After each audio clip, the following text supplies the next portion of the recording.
नमस्कार, आप देख रहे हैं इंडिया न्यूज हरियाणा और मैं हूं आपके साथ आयुष चतुरान। चलिए एक बार फिर से आपको ले चलते हैं विधानसभा की कार्रवाई में। एक बार भी पिछड़ा वर्ग, एक बार भी माइनॉरिटी की कहीं भी उसको सुविधा के लिए बात लिखी गई हो तो कोई भी मेरा विधायक साथी है सत्ता पक्ष का, वो बोल के बता दे कि कहीं भी इनकी बात नहीं की गई। अगर बात करें शिक्षा की, अभी कह रहे हैं कि हमने शिक्षा के अंदर ये बजट बढ़ाया, हमने वो किया, तो मैं आपको बताना चाहूंगा कि शिक्षा के अंदर 38,000 से ज्यादा पद खाली है और ये कह रहे हैं कि हमने आरोही स्कूलों को बढ़ाने का काम किया। मैं आपको एक उदाहरण देना चाहता हूं। एक गांव झीड़ी है जहां पे आरोही स्कूल है, 5वीं से लेकर 8वीं तक एक भी अध्यापक नहीं है, 9वीं से लेकर 12वीं तक 9 अध्यापकों की कमी है। इस प्रकार से हम शिक्षा का बजट तो बढ़ा रहे हैं पर शिक्षक नहीं बढ़ा रहे। अगर शिक्षक हैं तो आप देख लो, एक्सटेंशन लेक्चरर, पीटीआई, जेवीटी, तमाम लोग हैं वो धरने में बैठे हैं और नई भर्ती की तरफ हमारा ध्यान नहीं है। और हम कहते हैं कि इस हरियाणा को हम शिक्षित करने जा रहे हैं। अगर स्वास्थ्य की बात करें तो हमारा स्वास्थ्य के अंदर पहले ही जुलूस निकल चुका है। कोरोना के अंदर किस प्रकार की बातें हुई है ये अध्यक्ष जी आपके सामने है। मैं आपके सामने समाप्त करिए। 1 मिनट अध्यक्ष जी, अभी तो 5 मिनट मेरे हो गया। आपको ज्यादा मुझे पता है कितना समय अभी सुशासन 10 मिनट हो गए हैं। नहीं, सुशासन की बात आपने की, ऐसे थोड़ी आप बताना चाहूंगा। नहीं तो फिर मेरे पास टाइम नोट किया हुआ है। महिला दिवस पे बजट पेश करने की बात हुई, ये सब और नोट किया हुआ पूरे प्रदेश की महिलाओं ने सोचा कि हमारे लिए कुछ मिलेगा। और इससे पहले मैं बताना चाहूंगी, जो हमारी सरकार थी, कांग्रेस की सरकार, रजिस्ट्री के अंदर 7% लगता था टैक्स, उसको 5% किया। रक्षाबंधन के दिन पूरा का पूरा उनके लिए फ्री किया। उनको लगा कि आज मुख्यमंत्री जी हैं, वो बजट में कुछ लेके आएंगे। एक भी सुविधा अगर दी गई हो उस महिला को जो आखिरी पंक्ति में बैठी है, आपने कहा कुछ विशेष महिलाएं जो कि अग्रणी क्षेत्र में काम करेगी उनको हम पुरस्कार देंगे, परंतु वो आम परिवार की जो हमारी महिलाएं हैं उनका क्या होगा। मैं अंतिम बात 1 मिनट, बाबू जी 1 मिनट रुक जाओ आप प्लीज अध्यक्ष जी। आपको मैं बता रहा हूं कि हरियाणा में 30 नवंबर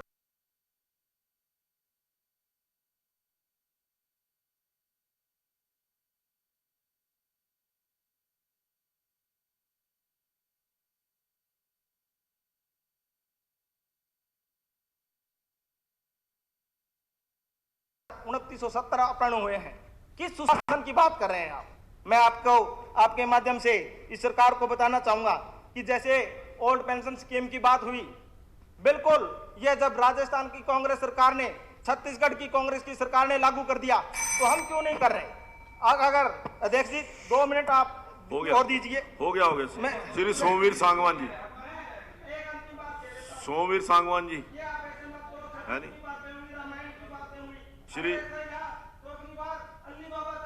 निर्मल चौधरी जी,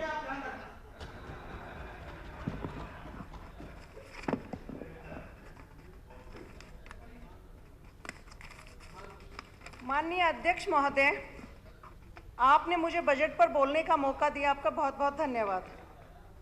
आफ्टर कोविड ये बजट बहुत गति देने वाला है। ये माननीय मुख्यमंत्री जी का विजन डॉक्यूमेंट है। हरियाणा के विकास के वज्र मॉडल की दूसरी शक्ति सबसे गरीब वर्ग का आर्थिक उत्थान है। मुख्यमंत्री जी की अंत्योदय परिवार उत्थान योजना से हर एक गरीब के चेहरे खिले हैं।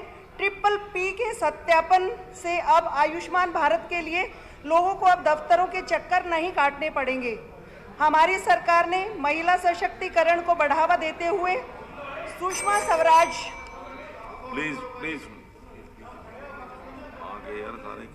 स्वराज पुरस्कार, इसमें एक प्रशस्ति पत्र और 5 लाख की पुरस्कार राशि दी जाएगी। हरियाणा मातृत्व उद्यमिता योजना की घोषणा की है। जिस परिवार की आय 5 लाख वार्षिक से कम है, वो उद्यमी यदि महिला बनना चाहती है तो उन्हें 3 लाख रुपए तक के आसान ऋण दिए जाएंगे। हमारी सरकार में शिक्षा पर 17.6% बजट बढ़ाया है।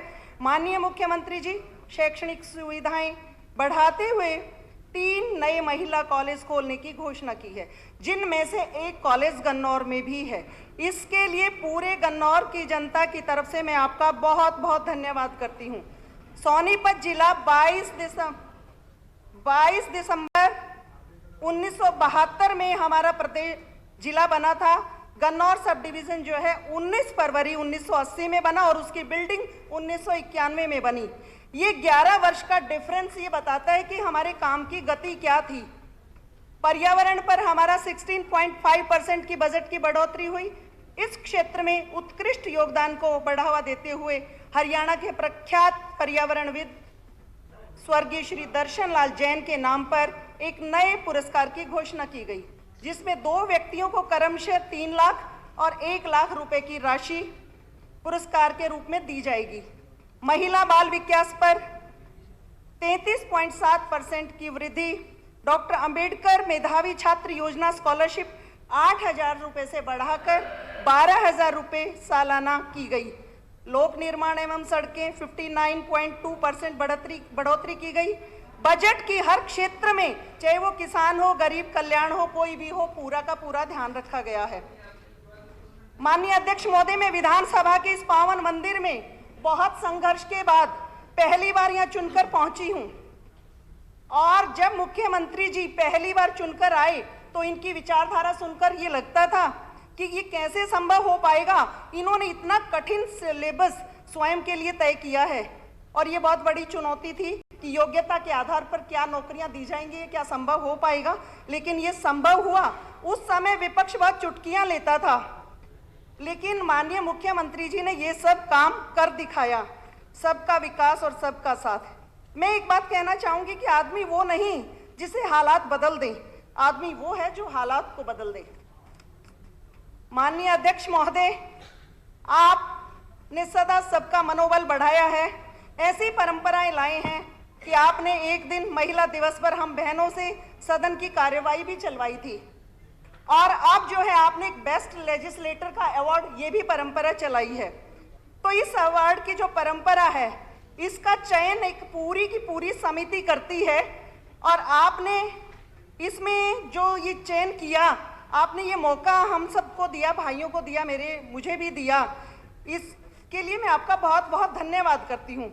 लेकिन इसके लिए भी हमारे कुछ भाई ऐसे हैं जो पहले इन माननीय जो है इन्हीं पदों पर बहुत अच्छी जगह बैठकर गए हैं, जो हमारे ही कॉन्स्टिट्यूएंसी से आते हैं। वो भी एक इतना जो है गलत बात करते हैं। वो ये कहते हैं अभी मीटिंग करके गन्नौर में ही कि भाई ये चयन उनका किया जाता है। मैंने स्पीकर साहब से फोन करके पूछा, ये उनकी स्पीच है, ऑन रिकॉर्ड है। मैंने स्पीकर साहब से पूछा, मैंने सीएम साहब से पूछा कि चयन किस आधार पर किया जाता है, तो मुझे पता चला कि ये चयन इस आधार पर किया जाता है कि जो एमएलए ना तो हल्के की बात उठाए, ना कोई काम मांगे, ना सीएम साहब से कोई काम कराए, जो सरकार का एक पैसा भी खर्च ना कराए, ये ऐसे लोगों को पुरस्कार दिया जाता है। तो ऐसे लोगों को शर्म आनी चाहिए। अच्छे काम करने वालों के लिए तो कम से कम ये तारीफ कर देनी चाहिए कि माननीय स्पीकर महोदय आज बहुत ही अच्छे प्रयास कर रहे हैं। इसमें तो मेरे विपक्ष के भाइयों को भी दिया है और वो जो खुद ऐसी परंपराएं नहीं ला पाए तो उन्हें सोचना चाहिए 100 बार, तो गुमराह नहीं करना चाहिए। देखिए माननीय स्पीकर महोदय, मैं एक बात कहना चाहूंगी, बोलना बहुत सोच समझ कर चाहिए। ऐसा द्रौपदी के एक बोल थे, अंधों के अंधे, उसने महाभारत करवा दी थी।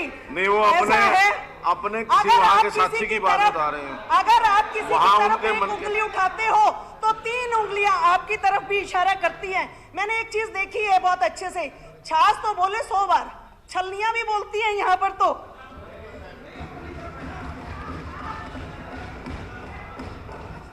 मैंने प्रोसीडिंग निकलवा के देख ली जाए, वो मुझसे पहले 10-10 साल रह के गए हैं। ये गवर्नमेंट कॉलेज गन्नौर में पहले तो कभी नहीं आया, ये बाईपास नहीं बन पाई, ये जो हमारी एग्रीकल्चर मार्केट जो बनी है, international fruit and vegetable market, ये तो पहले नहीं बनी।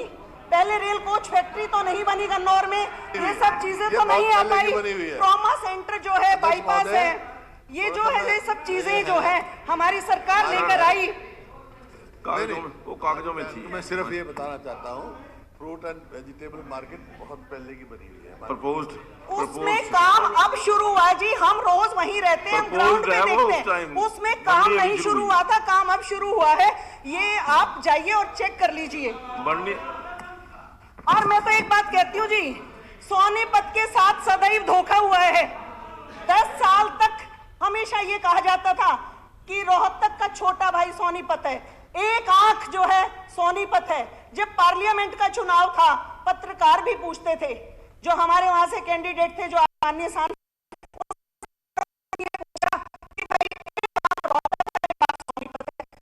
सांसद जी ने ये कहा, भाई तुम एक आंख का क्या करोगे जब मैं दोनों साहब आंखें बढ़ा आपके पास खड़ा हूं। तो हमारी एक आंख के साथ बहुत बड़ा धोखा हुआ और उस एक आंख का अब इलाज हुआ है। अब धीरे धीरे जो है वो धुंधलापन जो है वो खत्म होता जा रहा है। अब बीमारी बहुत लंबी है माननीय अध्यक्ष महोदय, धीरे धीरे इलाज होगा और धीरे धीरे ये सब चीजें जो है समझ में आएंगी। माननीय अध्यक्ष महोदय, मनोहर लाल जी के मनोहर कार्यों से सोनीपत की उस एक आंख का अब इलाज हो चुका है। मैं तो एक ही बात कहना चाहूंगी कि मेरी कुछ मांगे हैं।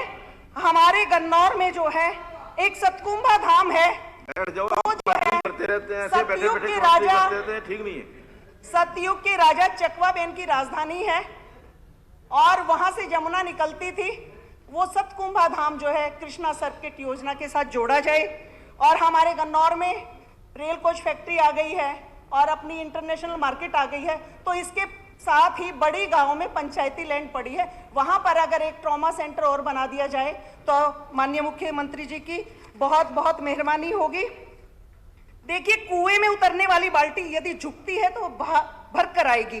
जीवन में यदि किसी का भला करोगे तो लाभ मिलेगा, क्योंकि भला का उल्टा लाभ होता है। और यदि किसी पर दया करोगे तो आपको याद करेगा, क्योंकि दया का उल्टा याद होता है। इसी संदर्भ में मुख्यमंत्री जी, अंत्योदय स्कीम के तहत जो अंतिम लाइन में व्यक्ति खड़ा है उसको आपने आगे लाने का कार्य किया है और ये आपके कर्मों का फल है।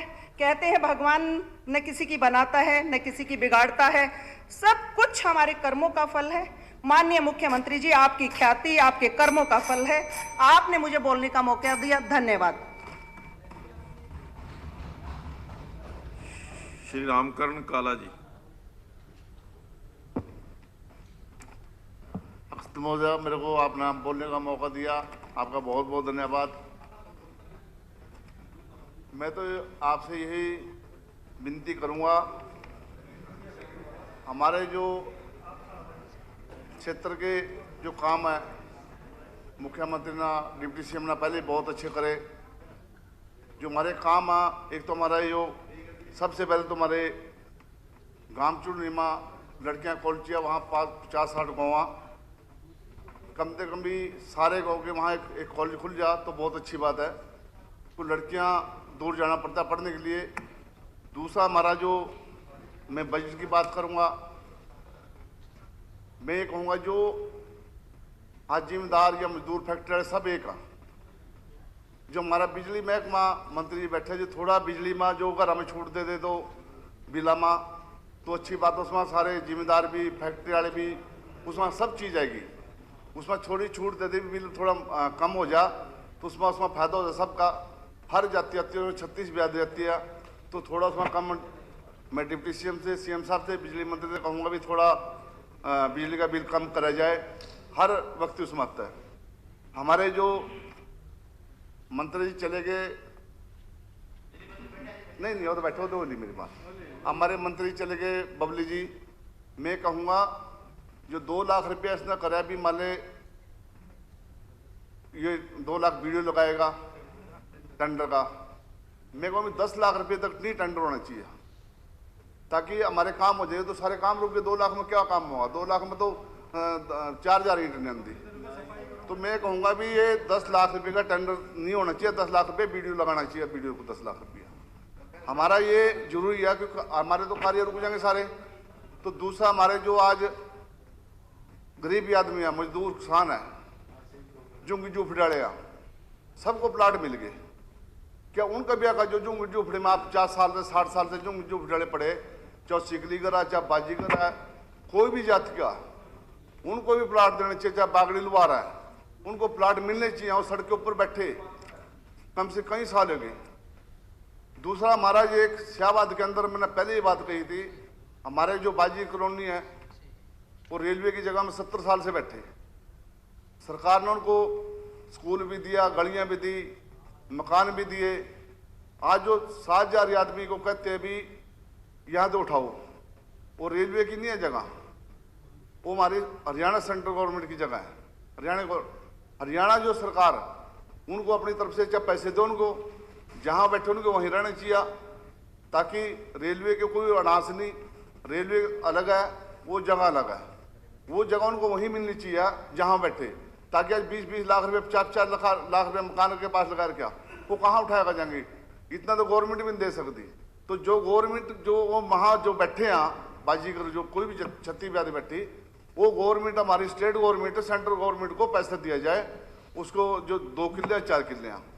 तो ये मेरी अपील है मेरे डिप्टी सीएम साहब से, सीएम साहब से, हमारी अच्छे सीएम साहब डिप्टी सीएम अच्छे हैं, तो ये इनके लिए जरूरी है, ताकि आज कोई भी इंसान 70 साल से बैठा आज उधर का जाए तो बहुत दिक्कत की बात है। हमारी जो बात कही थी मार्केट बोर्ड की सड़कों की, भी जिला परिषद में बदल दे। अब मार्केट बोर्ड का पैसा ये कहूँगा भी जितनी मार्केट बोर्ड की सड़कें हैं ये जल्दी जल्दी बनाई जाए, ताकि इनका निर्माण हुआ। हर आदमी हर गांव के अंदर बहुत दुखी है इन सड़कों से, ये मार्केट बोर्ड ही बना सका, ताकि जिला परिषद बदलाएंगे फिर वो करेंगे, इसको पैसा दिया जाए, बाकी इधर उल्टा। दूसरा, हमारे जो आज हर गांव के अंदर परेशानी है, हर पूरे हरियाणा के अंदर तालाब की परेशानी है, पानी ओवरफ्लो हो रहा, चौक रहे, एक बारी मशीन से तालाब खुद जा और इनकी पाइपलाइन दब जा हर खेता में, जहां भी चाहे किलोमीटर किया चाहे 2 किलोमीटर किया, एक बार इनकी 4 दीवारी हो जा, ना कोई पीडब्ल्यूडी की सड़क टूटेगी, ना कोई गलियां पानी खड़े होगा, ना कोई नाला खराब होगा। तो मेरा तो यही अर्ज है भी मान ली जितना भी अच्छे काम हमारी सरकार करी और अच्छे काम करती रहा, तो यही मेरा अर्ज है भी ज़्यादा से ज़्यादा पैसे देकर जो छोटे छोटे काम है हर मजदूर किसान छत्तीस बिरादरी के ये काम होने चाहिए। तो मेरा आज ये मानना भी है, हमारे जो गांव का स्कूल है बड़े गाँव दोनी, वो 10वीं का स्कूल है, वहाँ 12वीं का स्कूल होना चाहिए, ताकि हमारी जो लड़कियाँ जो बच्चे बाहर दूर जाओ पढ़ने के लिए, वो गाँव के अंदर 12वीं का स्कूल है जो वहाँ जरूरी है। तो आज मेरी जो बात सुनी अध्यक्ष महोदय ना, मैं आपका सबका बहुत धन्यवाद करूँगा, जितने मेरे ये काम हो जाए सारे, तो धन्यवाद। जय हिंद। जगदीश नायर जी।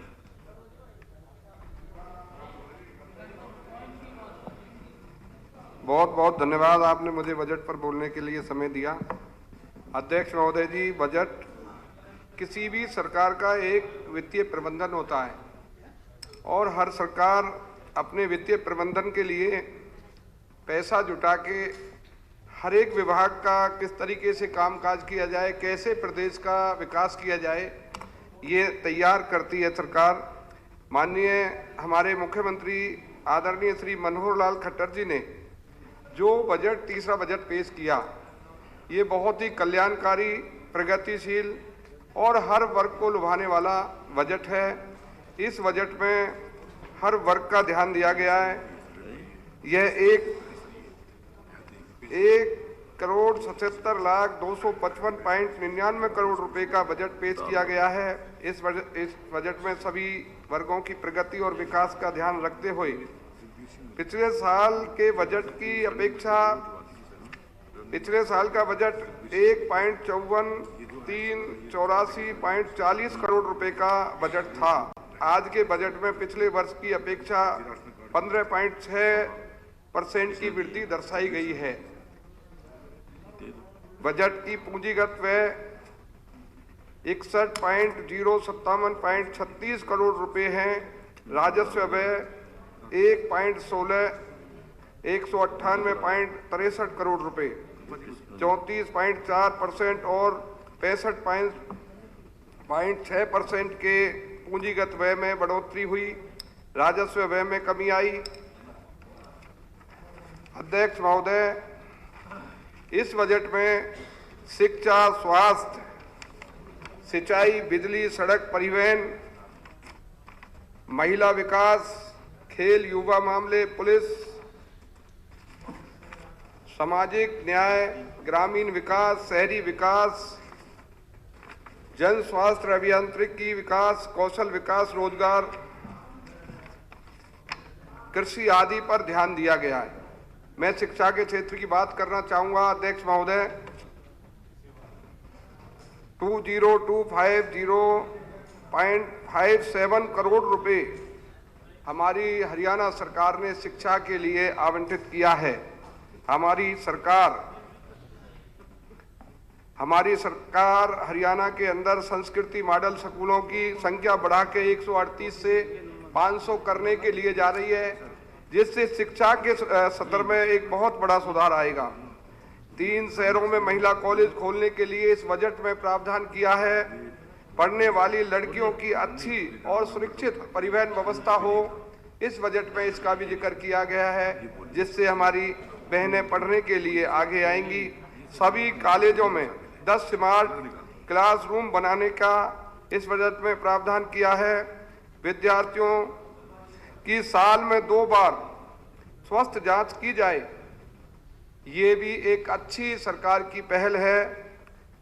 5वीं शिक्षा से कंप्यूटर शिक्षा लागू करने का, आज प्रदेश दुनिया डिजिटल बनने जा रही है। आज ये जो कंप्यूटर शिक्षा का आपने फैसला लिया, ये भी बहुत अच्छा फैसला है। ये शिक्षा जगत में एक बहुत बड़ी क्रांति लेके आएगा। डिजिटल शिक्षा का ज्ञान कराने के लिए आपने इस बजट में प्रावधान किया है। और स्वास्थ्य की चिंता करते हुए आदरणीय अध्यक्ष महोदय, उपाध्यक्ष महोदय, स्वास्थ्य के लिए जो माननीय मुख्यमंत्री जी ने 8,925.52 करोड़ रुपए का प्रावधान किया है, जिसमें सभी पीएससी को सीएससी बनाने का अपग्रेड करने का फैसला इस बजट में किया गया है। सभी उपमंडलों में 100 बेड के हॉस्पिटल बनाने का बजट में फैसला लिया गया है। 10 वेलनेस सेंटर बनाने का इस बजट में फैसला लिया गया है। एमडी के लिए 40% सीट रिजर्व करने के लिए, विशेषज्ञ डॉक्टरों को अलग काडर में जोड़ने के लिए, बड़े शहर और गांवों में 2% लोन देकर प्राइवेट हॉस्पिटल खोलने के लिए, हर जिले में मेडिकल कॉलेज, नर्सिंग कॉलेज खोलने के लिए इस बजट में प्रावधान किया गया है। और चलिए इसी के साथ रुक रहे हैं यहां पर एक छोटे से ब्रेक के लिए।